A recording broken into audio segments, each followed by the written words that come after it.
This Sunday for that jabroni Triple H, it might be the end of days for him. I can smell what you're cooking, I tell you that. And by the way, a lot of jabronis out in Hollywood. Hasta la vista, baby.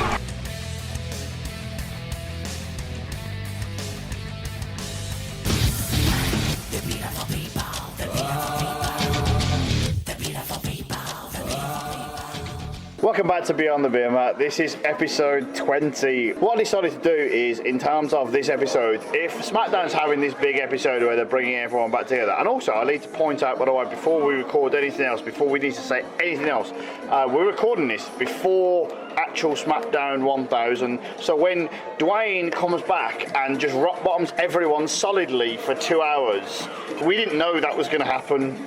My name is Stuart Quigley. Alongside me on my immediate left is Billy Boy, and on my immediate right is yes, Matt. So we've got everyone together now because SmackDown 1000 requires everyone together. First thing I want to ask, right, is Bill to my left. I think you're sort of more of a Raw guy. I'm definitely more of a SmackDown guy. And Matt, I don't think you give a shit. I don't watch wrestling anymore. Yeah? Holy shit.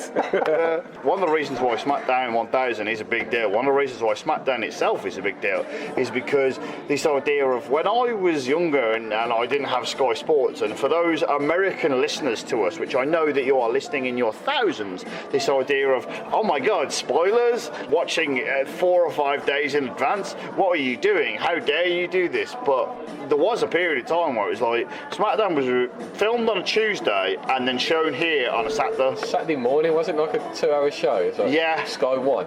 Yeah, I'm not going to lie, I loved that show. That was a good show. Yeah. Original SmackDown when it first started, and I think this is lost in a lot of wrestling, I don't know, nostalgia is what I'd call it, and I'll ask you both this, right? A lot of things are associated with the late 90s and the Attitude Era. Do you associate SmackDown with the Attitude Era, yes or no? Because I don't. Sorry, I'd say if anything, it's a SmackDown 6 that Yeah, because that's the highlight of the a good couple of years after. Yeah. Matt, I want to ask you the question. This idea of we're having shows, we're naming shows, we've got Nitro, Raw, WCW Thunder. The idea that we're naming a show after a word that didn't even exist, The Rock Show. Yeah. What is even your opinion of that, first of all? I think you're blowing a lot of smoke up The Rock's ass by naming a show after him. What, me personally, or the show you, itself? No, you. I'm never blowing a load of smoke up The Oh, come Rock's on, you ass. love Dwayne then. I'll say this, and this will give you an idea of the kind of era we're talking about. The first actual proper SmackDown that I remember was Mick Foley being held up in a cage during the McMahon-Helmsley era, and then just being lowered gradually, and I'm thinking that's why it's more sort of... I think it was the Attitude Era. Really? 1999. I'm not saying it wasn't, but that's the first SmackDown that I properly remember. That was sort of the highlight of the show when it started, wasn't it? Because you had the McMahon-Helmsley era, and then the DX Express got blown up and by Austin. Does that count as the Attitude Era? I'd Is the say it was kind the of thing... Attitude Era. The Attitude Era died when... WrestleMania 18? 17, was it? Is that? On the DX bus on Raw, anyway. Yeah, the DX Express was a tour bus, and it took them around the country to Raw, SmackDown, Sunday Night Heat. Like the Lex Express. Thursday Night Metal.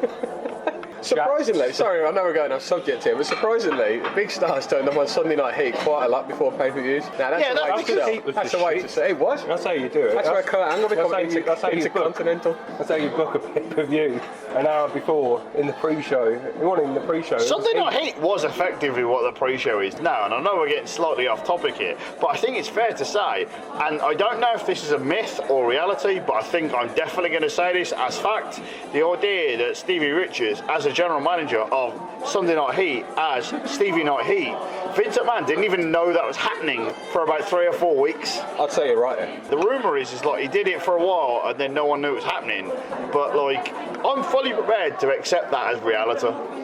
Well, Vince micromanages everything, so I would imagine he didn't like Stephen Richards because he's not one of his homegrown talents.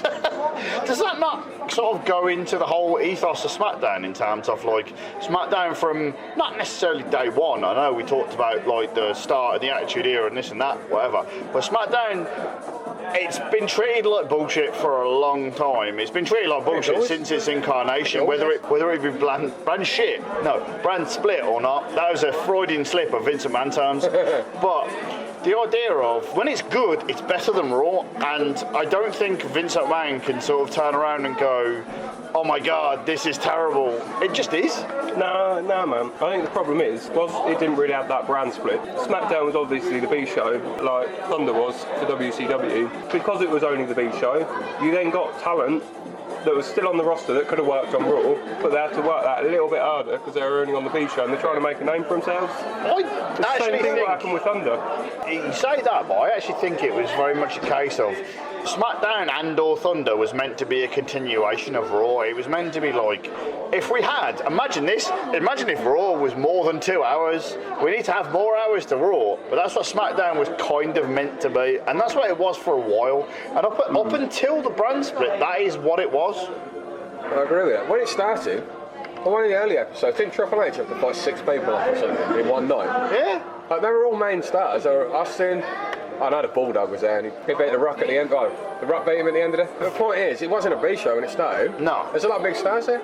I would even go so far as to say up until like first brand split, there were a lot of big main events and there were a lot of big things that used to happen on SmackDown. SmackDown was, I wouldn't quite go so far as to say must-see TV, but when you've got Raw 2 hours and SmackDown 2 hours, the big thing for SmackDown to start with that is lost in the ether now is this idea of it was a home for people that couldn't necessarily cut a promo, but it wasn't live, so it didn't necessarily matter so much. I always class SmackDown as the actual wrestling show. It always has been. That's where the SmackDown 6 comes from. That's where it's born. They say that now, don't they? They say rules for the storylines. When they did the new brand split, which was Shane McMahon, you get SmackDown, Stephanie McMahon, you get Raw instead. And they had this bloody great big storyline that went on for 6 months. It was boring. And in the middle of a pay-per-view as well, you can tell it was a B pay-per-view because it's like the highlight was Vince McMahon's got a big announcement on a fucking pay-per-view, taking the piss, man. Do it on Raw the next day. Then he gets bloody Stephanie and Shane. He says, you get this, the other child gets the other one. And then when they did that, and Daniel Bryan became the GM of SmackDown, they said about, we're going to make SmackDown the show about wrestling. So they're still doing it now. It's always been there, hasn't it? Oh yeah, not 100%. All they did was just bring up the same old point anyway. It's Raw's been the entertainment show, quote unquote, where the guys cut the promos and the guys have the main event storylines, this, that, and the other. And SmackDown's been the wrestling show. Hornswoggle runs into walls and things like that. Hornswoggle wouldn't run into a wall on SmackDown. That's all I can tell you. And for that alone, SmackDown is better. Agreed. The thing you want to try and do at this point is you want to try and sort of go, but this idea that like SmackDown 1000, I'm not being funny, like, is this a kind of thing of wrestling of like, oh, just things happen and they become a big thing? Or I don't look at SmackDown and go, it's got a massive legacy or it's a massive program in terms of wrestling history. But it is kind of like 1,000 episodes is no joke. Yeah, picture it this way instead then. What if the Fed decided to do absolutely fuck all for SmackDown 1000? Do you think anyone would even notice? Of course I wouldn't. No one would care, would they? That is a bit harsh, I will say. I'm sure people would care, but so what? It's just another shit episode of SmackDown. Steady on. All right. SmackDown's alright, eh? What have we got for SmackDown 1000? Rey Mysterio comes back and Dwayne's there. Samoa Joe. Whoop. And Evolution. Joe breaks into AJ Styles' house for the 3rd time. Oh, nice. Keep it going. The home invasion angle. Don't forget Evolution. Once again, I'd like to point out on this podcast, we're recording this before SmackDown 1000, but Evolution are reuniting at SmackDown 1000. Yeah, it's been announced. So what do you get? It'd be nice to see old Dave back on the scene. I think it's sad that I'd rather see an announcement of Batista's coming back than I'd rather see Evolution's coming back. Actually, why the fuck do I want to see Evolution come back together? One, I'm going to have Triple H. Mystery? I'm going to have Triple H the week before at Super Showdown, or whatever that shit's called in Australia. I've got Old Man Flair. No one wants to fucking see him. He's not even allowed to take a t-shirt off anymore. Them's the rules. It's for the best. It's for the best, isn't it? Well, it's for the best for his health. Yeah, that's what I mean. But no one wants to see that shit anyway. Some wrinkly old 8-year-old man. Get out yourself, not on a beach in like Tenerife. Randy Orton, fucking great. I'm out. Great. I'm out. Come on, Randy Orton. I'm out, Randy Orton.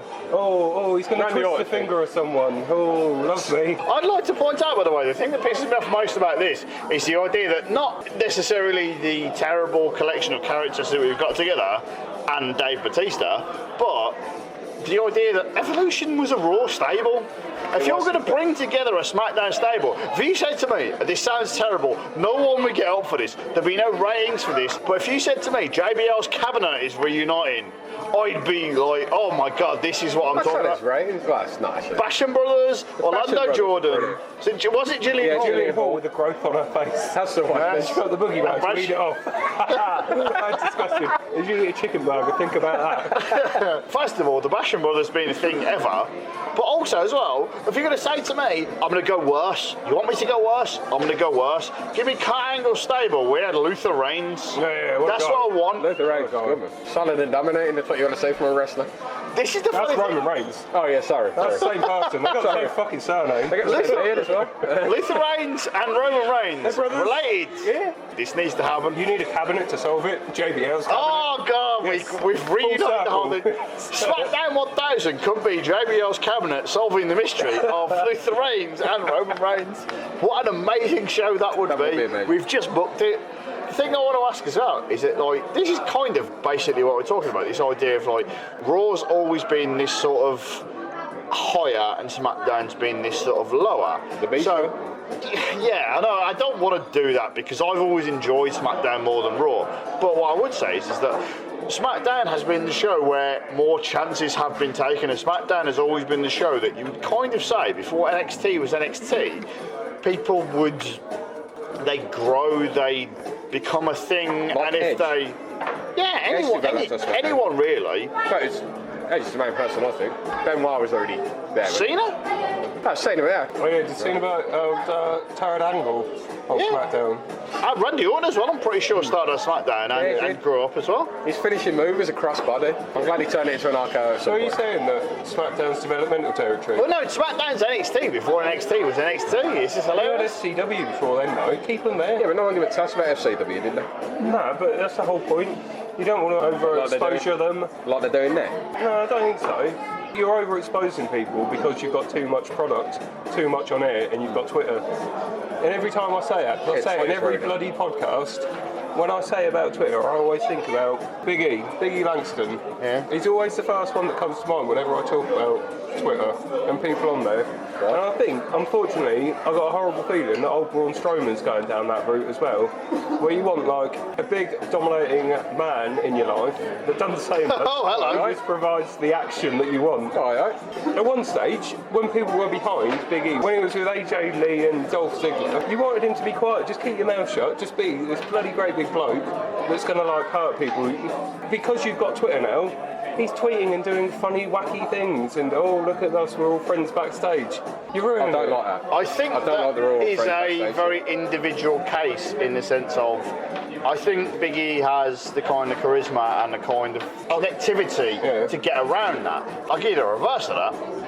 A couple of weeks ago, there was a trailer released for a film, I don't know if you've seen this trailer, with John C. Reilly and Will Ferrell, Sherlock Holmes, and I don't know, it's sort of some reincarnation of Sherlock Holmes. It's called Holmes and Watson. And in this trailer is Braun Strowman being hit over the head with a chair by, I think, Will Ferrell. And I'm looking at that and going, oh shit, you're the next Big Show. Yeah, that's worrying. Yes. That is worrying. So, like, Big E, Sheamus in the TMNT. yeah, that was a terrible film, to be fair. No one watched it. No one. Yeah, no, like, he got away with it because no one watched it, Yeah. and maybe Braun Strowman will get away with it because no one will watch that. I think the problem is that, like, it's kind of like a SmackDown scenario in, like, summed up in an equation, really, where, like, you can get away with what you're getting away with if there aren't that many eyes on you. If, like, The Miz is the perfect example. We've seen this with him twice now. He went to SmackDown, and at the point he went to SmackDown a couple of years ago, I would be surprised if anyone on this table would turn around and say he had anything. I would have released him. I wouldn't have released it. I think that's Before the Talking Smack thing, he had nothing. Talking Smack's Yeah, man. got nothing to do with SmackDown, though, is it? Look at the roster. I know, though, man. yeah, I know, Look at but the like roster at that anyway. particular time, no one was looking at him and going, he's a good guy. And then, like, he goes to I think SmackDown. he we have, improved tenfold. I don't think he's actually improved that much. I just think he's His had wrestling the. ability's a lot better. I don't. I Watching really don't one of his know. early matches, all his moves are so slow. He does them. What I think has happened is basically when we had the second draft split, he was allowed to do what he was doing before, and now you've got less eyes on it in terms of creative, but more eyes on it in terms of people. Do you think there's more flexibility in SmackDown then, being the weaker, shitty sibling to Raw? Yeah. 100%. The SmackDown 6 wouldn't exist if Raw wasn't Raw. Who ran that in the background series? It was Heyman. Yeah. There you go. But at the same time, who was on the other side of the coin? It was Raw, it was Triple H and Goldberg, I believe. That feud should have been money. Should have. Triple H was such an egomaniac at the time. He's not anymore. That was honestly, that's the worst Triple H we've ever seen. That's the worst. Like all the sort of internet memes and jokes about Triple H. That period of time is as bad as it gets. Yeah. And also as well, you're looking at the SmackDown 6. You've got more than 2 people. You're looking at Goldberg, Triple H. I can't name anyone else on that roster from top to bottom at that particular period of time. That was before Steiner, wasn't it? Steiner was the following January. He had Evolution. Rob Van Dam and Kane, maybe. That was about them, wasn't it? Yeah. Same time.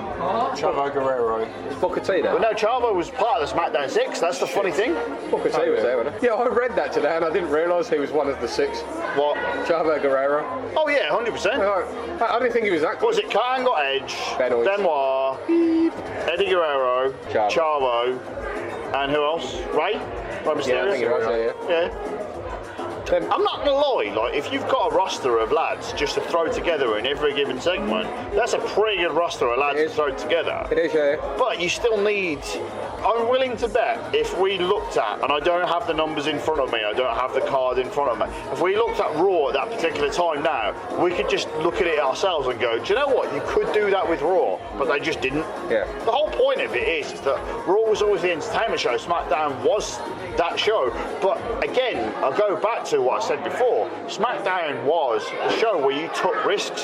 The only thing I would say is all that experimentation does end up in a very terrible place, because I remember there was a period of SmackDown where you had Rene Dupree coming through. Fifi was an integral member of the roster. Fifi was amazing. He used to do the... Yeah, I'm aware of the dog. Yeah. Are you looking at me blankly or just angrily, one of them? The Judgment Day pay-per-view, which we spoke about on this podcast before, where... The blood. Where Paul Bearer got dead. Oh, that one. That one. Also, Mordecai is part of that. Oh, yes, what a guy. I like Mordecai. What a guy, Mordecai. If only had that as a t-shirt, he could have succeeded. Right, but instead he was predicting the future, and he should have seen the fact that he wasn't on the roster for very long. Well done, you clever bastard. Also, just Didn't because he get fired because he was too close to the Undertaker's gimmick? So. No. No? He got fired because of his shit. Oh, come on, Mordecai, the gimmick was great. It was a bit white power though, wasn't it? Yeah, not really, he just wanted to kill him. Well, Don't trust an albino. then he turned into a vampire. Oh, Kevin Thorne, yeah. Was that him? Yeah, it was. Ah, yes. What ECW should be known for, Kevin Thorne. Not the mummy or the zombie. Or the Sandman or Tommy Dreamer. Who? Yeah, exactly. When you're looking at the ECW originals, what you're looking at is the Mummy and the Zombie. Exactly. Yeah. And also Kevin Thorne. Yeah, good point. Like Sean O'Hare's a SmackDown sort of experiment, quote unquote. Is that when he was going to be, what was it, the Devil's Advocate? Well, when he was predicting people's futures as well. Those promos were amazing. Oh yeah, you're going to cheat on your wife. You want to cheat on your wife. Yeah. Go on, cheat on your wife. Sean O'Hare would. Oh yeah. Exactly. There's no doubt about this. 100% that top of the gimmicks that should have been amazing that quite wasn't is Sean O'Hare. Couldn't talk in front of a live audience, I couldn't. That's why you got teamed up with Piper. You've heard different to me. What I've heard is that they just threw Roddy Piper with him to get Sean O'Hare's heat onto Roddy Piper. Wasn't his finishing move in F5 as well? I don't know about Fucking sick, yeah, I'm sure it was. Well, it was Swan Tom, wasn't it? No, that was when he was Sean O'Hare. No, it was Sean Tom Bomb. Oh, that's it. Right. But yeah, no, it was the F5 when he came back in the suit, all like predicting futures. Oh, gamble. Oh, lust. Oh, the sins. He's the guy that got Brian Kendrick, and again, another guy on SmackDown that became a guy to streak. Basically, there was a SmackDown segment where... Is that why you got known as Spanky? No, he was already Spanky before that. Oh, was it? Oh. Yeah. He didn't get Spanky from that, definitely. Was Paul London on SmackDown? He was. Yes, he was. It was him and Kendrick, wasn't it? Well, they had the longest reigning tag champs for a long time. Yeah, they were good though. Yeah, they were good. They were good. Fair, Right up until the point where they appeared on Raw and then Triple H buried them. Didn't they smile and get themselves fired or something?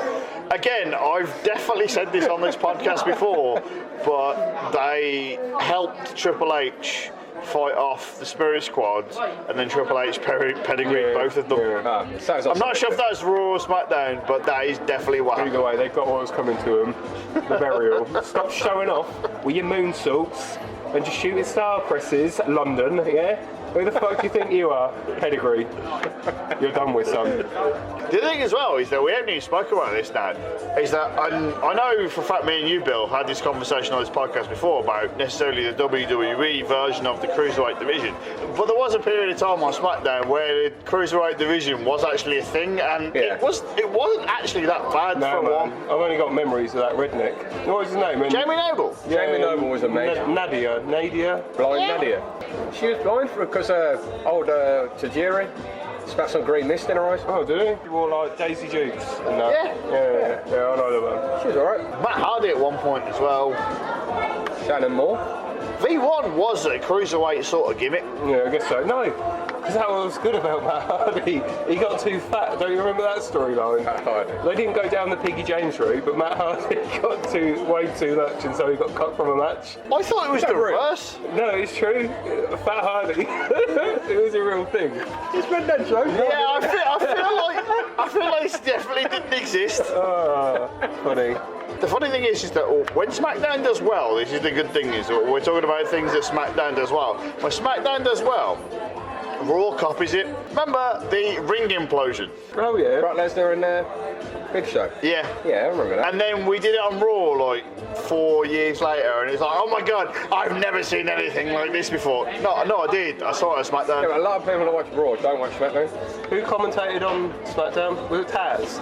Taz and Michael Cole. Actually, by the way, not on the snide, one of the best commentating partnerships, at least this Before millennium. Man got in Michael Cole's ear and ruined him. 100% actually. I agree with that. The original sort of incarnation of the sort of early years of SmackDown, Taz and Michael Cole are as close to the heralded JR and Jerry Lawler partnership that we've ever had. Everything since has been garbage. And the only thing I would You say... leave Tom Phillips alone. Tom Phillips and Byron. They're a dream team. Whose dream? Not mine. The nightmare. The American nightmare. Saxton's alright, it's just like a small child on commentary. He's got someone in his ear now. Oh, good point. JBL, when he first came back to commentary, when he was doing commentary on SmackDown, was really good. No, he wasn't. He was an arsehole. He's always been an arsehole. I'll tell you what his one saving grace was, the fact that he would do the old Bobby the Brain Heenan to Gorilla Monsoon, where he'd actually try and get a reaction from his commentating partner. Like they'd actually try and have some sort of banter before you've got someone whittering in your ear, selling the network every 2 minutes. So that was good about him. But The apart from moment the that, network come on, man. Michael Cole was trying to be the $9.99 kind of guy. JBL was no better than Booker T as a commentator. I'll throw it out there right now. Oh, come on. That's a bit harsh, isn't it? There was nothing wrong with Booker T's commentary. It was amusing. By the Yeah, way, he came out with shit a lot of the time, and he didn't exactly tell a story or do sod all else. tell him When he's someone's talking, very much like this dynamic, when someone's talking, if you've got another person to chip in there and break up the monotony of just the same old shit going over and over again, let him do it. I'd just like to point out, actually, we talk about this idea of SmackDown being this sort of, I don't want to quite use the word, but I'm going to use the word, refuge for characters and or people that aren't necessarily getting what their dues are. Booker T on SmackDown as King Booker, that is one of the all-time great sort of, if you can sort of take away your mind of what happened to him on Raw with, maybe not Goldust is amazing, but like when he fought a racist at WrestleMania and lost, if you can take away that sort of thing and then just superimpose what he did on SmackDown, I would argue that his SmackDown run is as good, if not better, than his WCW run, and that's high praise. Yeah? That's better than his WCW. How long did he get exposure for in WCW? Last year. He was a tag team champion for fucking ages. G.I. Bro as well. It was G.I. Bro wasn't meant to be a good thing. He was television champion, which is the equivalent of the IC championship. No. Shut up. And then it's equivalent championship at the end. He had better hair when he was in WCW. The last 12 months I'll give you, but... It sounds really bad, but the Booker T Scott Steiner feud was WCW, Rock Austin. It was 9 months It's just long. as good. Yeah. It's just Better. as good. It's Yeah. better because it's got Scott Steiner involved. That's just a fact. And the numbers add up. Yeah, well, for WWE, they would have spelled disaster. The problem is the actual finances didn't spell good things. Yeah, good point. So, moving on, Booker T, my favourite moment on SmackDown was when him and Austin went fighting around the church and the supermarket. Was that SmackDown or was That that was on Raw? SmackDown, wasn't it? Really? 90% sure it was on SmackDown, yeah. In fact, I'm 100% sure because I've read it today. that was quality. Forgive me, Father, for sin. Is that where he got his knob out in the supermarket? I don't know if he got his knob out. I remember he got covered in flour. Nah, man, there's this bit where you can see his little winky pop out. It's where he had flour all over him, that's why it stood out so much. I feel like I need to move this along to the point where the Basham Brothers were a thing on SmackDown again. They were a great tag team. The most over person in that tag team was Shaniqua. Yeah. That's not a good thing for the Bashams. No, but that's because she was like, oh, the naughty side, wasn't she? She was like a dominatrix or something, wasn't she? She was, Didn't she yeah. like whip him and like put him in a dog collar and all this? Yeah. Yeah, man. She had bigger shoulders than the both of them, I think. Talking about tag teams on SmackDown that started off there and became a big thing. What about Eminem? The rapper. No, not the the rapper. When Kevin Federline turned up on Raw, Eminem turned up on SmackDown and he got beat up by John Cena. Oh yeah, with Eminem, Helena and that. Yeah, they were good. Yeah, they both got decent jobs at the end, didn't they? Oh no, yeah, like Joey One went into Mercury, security. The other one moved to Mexico. It was brilliant. And the other Johnny one, Mundo. What a guy. What a handsome guy. Jesus Christ. Johnny Mundo. Yeah, man. That's a picture of a wrestler. If he didn't have such a shit finishing move, Starship Pain, I think that's a do good me a move. favour. Well, I generally only hits them with the head, and Exactly. He hits him with a hair from the second rope. I think the other thing as well is that like Johnny Nitro, Mundo, Morrison's offense. Johnny all the Impact now, isn't Is he really? I'm dead serious, it's Johnny Impact, yeah. But like all insert name here, Johnny whatever. Like his sort of moveset always pissed me off because There's a lot of spinning action, wasn't there? yeah, he did Oh, do nothing you not like really. the flippy shit? Yeah, like More the- fists. More fists, less flips. That's it. Have you seen the film he's done though? The films aren't too bad. Oh, it's not that one where he's followed around by a film crew, is it? Yeah. He does his own stunts and parkour and all that sort of shit, and there's a killer on the loose and some bollocks. Yeah, he's a bounty hunter. Yeah, Morrison the Bounty Hunter, or whatever Yeah. it's called. Morris. Hugh Morris, the bounty hunter, Yeah, man. because he is Hugh Morris. Humorous. I don't get it. No, I do. Yeah. Thanks. Should have watched SmackDown years ago, you'd have got it, eh? Even though it's a completely different guy, but the same gimmick. Can we talk about the big fist now? What, you mean the greatest set design You of love a all good time? big fist, do you? I do. Yeah. In fairness, that actually was the best set design. It was. It looked fucking cool, didn't it? A massive fist. Look, smashing through the wall or glass. Or That was it. I never saw it like that. I never saw it. It's a big Shit. fist coming out of the wall. Shit, it's like- Like the Cutty statue you have over a fire pit. No, this is the Cut best this in your part. eye. Like, genuinely, like, I don't even know if you've seen this or at least known this, and I love it. If you don't know this, then you need to go and look this up. Do you know when on Raw they had the switch from the normal set to the HD set? Yeah. And the whole gimmick of that episode was like Triple H was fighting, I think, Vince, and he was gonna like ruin the set. And Vince was on the Titantron, or what the equivalent of the Titantron was at the bottom. And Triple H threw a sledgehammer at the screen, and then Vince sold it, even though he clearly wasn't there. He was on a screen, and that was it. Like, Triple H was destroying the set, but Vince sold it as if he was selling it like an actual move. That's how you do it. If you go to YouTube, that is amazing. You say about the SmackDown fist. What about when, I think it was it Kurt Angle that got like, Big Show dropped him off the fist, or Big Show dropped him off the stage? Did that ever happen? Did anyone ever come off the big fist?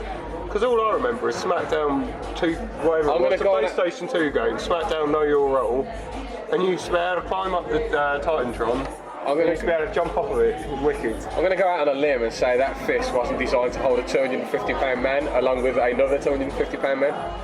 No, probably not. I wonder what it's made out of. Plasticine. Papier mache stuck on with plasticine. That's it. I remember Powder very spray paint, jobs are good. kind of right car promo from the fist. Did it? Yeah, no, that was it. Sure that wasn't Michael Cole in the background? Heidenreich is Heidenreich in the fist. Heidenreich is the only one to conquer the fist as things stand. What a man. Before we wrap this up, actually, I'm going to try and sort of rein this in. If we're talking about The reins. Luther reins this in, Yeah.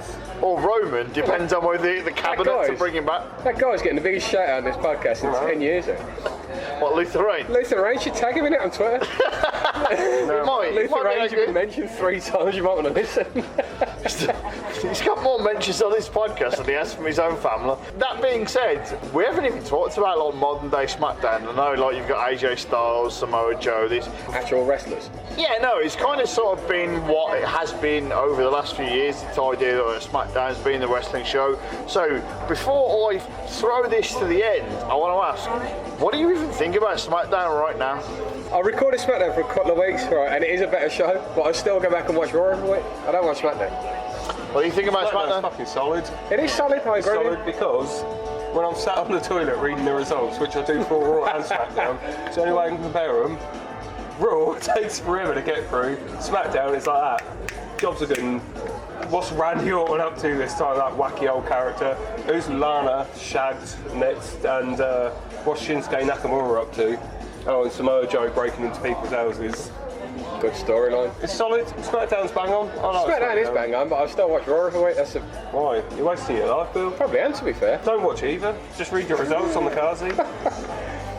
So basically, to end this podcast, SmackDown's amazing, but just end your life if you're watching SmackDown. Is that fair? SmackDown's off good. watching Raw. Just read SmackDown I'll read it, yeah. and don't bother with Until they Raw. bring a fist in the stage back and, Oh yeah, we need a fist. and Luther Reigns. We need a fist. Luther Reigns, yeah. Heider right needs to come back at some point. The cabinet, definitely. Cabinet. And the SmackDown 6 or whatever they were called. Yeah, well, one of them's not. Yeah. Some of them aren't really with us anymore. We need One of them's got a Mordecai. bad neck. Mordecai. That's what you need to make SmackDown great again, and that's what I expect to see on SmackDown 1000. Massa. Oh shit, don't say that. Oh. Don't say that. Hang on, mate. SmackDown. No, it's not Massa. It's Musica. Musica. I feel like that sounds worse than what I said before. This has been Beyond the Beermat. We have reached quite literally the end of days. Not even the end of the podcast, but the end of days. I'd like to point out, by the way, we need to sort of congratulate ourselves on reaching 20 podcasts. Yes. Yes. Big high fives. Forget the SmackDown 1000. It's all about the Beyond the Beermat, Twinner. Thank you for listening. Goodbye for now.